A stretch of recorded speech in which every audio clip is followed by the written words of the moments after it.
Have you ever been on a plane, maybe looking out the window at the wing, flexing just a little, and thought, what is this thing actually made of? We put so much trust in these incredible flying machines, but the real secret to their strength? Well, it lies in the invisible world of metallurgy. So let's pull back the curtain and dive into the science of the metals that really make flight possible. And we have to get this right, because the stakes just couldn't be any higher. As our source material puts it so bluntly, using the wrong stuff can lead to the loss of both lives and equipment. In aviation, there is absolutely zero room for error. The right metal isn't just a preference, it's the critical line between a safe flight and a total catastrophe. So this really gets us to the core challenge for any aircraft engineer. How in the world do you choose the perfect material? I mean, it needs to be strong but light, rigid but also tough. To even start, they divide the entire world of metals into two fundamental families. Okay, so on one side, you've got ferrous metals. The key ingredient here is iron, which means they're magnetic, but, they also tend to rust. Think of steel. On the other side, you've got non-ferrous metals, things like aluminum or titanium. No iron, so they're not magnetic, and they're much, much better at resisting corrosion. For today, we're going to focus on the real workhorse of the industry, the ferrous family. Now, see, the thing is, choosing a metal isn't about finding one single best material. It's all about picking the right properties for the job. You can kind of think of these properties like an engineer's menu, a list of different characteristics they can choose from to design the perfect part for a specific task. First up on that menu is hardness. This is basically the metal's armor. It's all about how well it can resist getting scratched, dented, or worn down. A really hard metal is tough to cut, and it won't scuff easily. Now, it's really important not to confuse hardness with strength. Strength is the material's internal muscle. It's the ability to withstand these incredible forces, like pulling or twisting, without actually breaking. A part can be incredibly strong without being exceptionally hard. On the flip side of that, you have brittleness. A great example is cast iron. It's very hard, and it's strong if you compress it. But if you try to bend it or you hit it with a sudden shock, it doesn't deform, it just shatters into pieces. And the perfect opposite of that? Well, that's toughness. A tough material can absorb a sudden shock or big impact. It might bend, it might deform a little, but the key is it won't catastrophically fail. It's all about resilience. Okay, so let's put this to the test. Imagine you're designing a landing gear strut. This thing has to absorb the massive shock of landing over and over and over again. So what do you want? A brittle material that might just shatter on a hard impact, or a tough one that can absorb all that energy? Yeah, you're going to choose toughness every single time. And this is a perfect example of how engineers make these life or death decisions. All right, so we've got our base metal, and we know which properties we're looking for. But how do we actually get them? Well, this is where the real magic happens.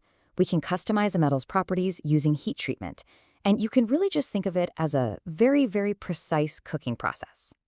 The absolute key to this process is something called the critical range. For steel, that's sitting somewhere between about 1300 and 1600 degrees Fahrenheit. Now, when you heat steel into this range, you're not melting it. What you're doing is fundamentally rearranging its internal crystal structure. This is the temperature where change really becomes possible. So the process for making steel harder is kind of like a two-step dance. First, you heat it up into that critical range, which lets its internal structure transform. But here's the trick. If you just let it cool down slowly, it'll just change right back. So you do step 2, the quench. You plunge it into oil or water, cooling it down so fast that the new rearranged structure doesn't have time to change back. It gets locked in place, and the result is a much, much harder steel.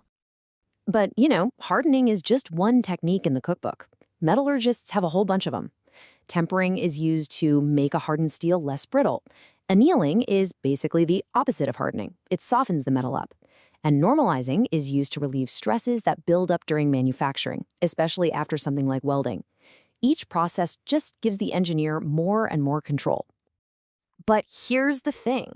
Heat treatment is only half the story.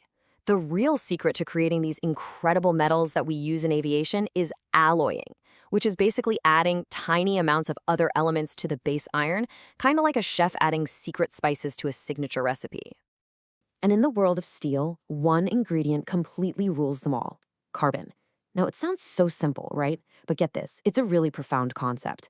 The percentage of carbon, which is often less than 1%, is the single biggest factor that determines how hard a piece of steel can possibly become.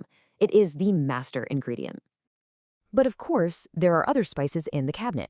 Nickel, that adds toughness. Chromium is the absolute key to resisting corrosion. I mean, it's what makes stainless steel stainless.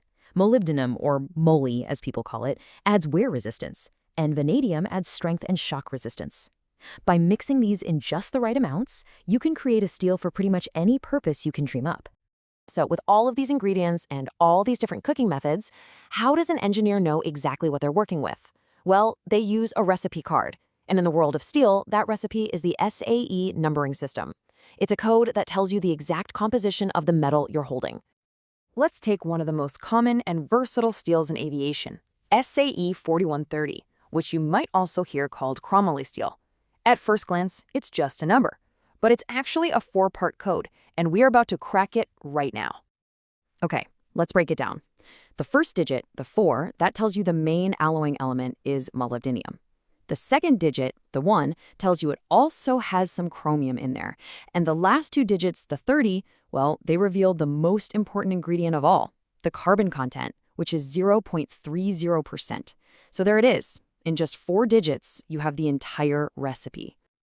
So think about it. We've gone from a simple problem, how to fly safely, all the way to physical properties, to heat treatments, to the secret ingredients and alloys. We've even learned how to read the recipe. So the next time you look at an airplane, or a bridge, or even a high-performance bike, you'll know it's not just metal. It's a story of invisible strength, and it's written in a language that you can now understand. So, what other hidden recipes are you going to start to see?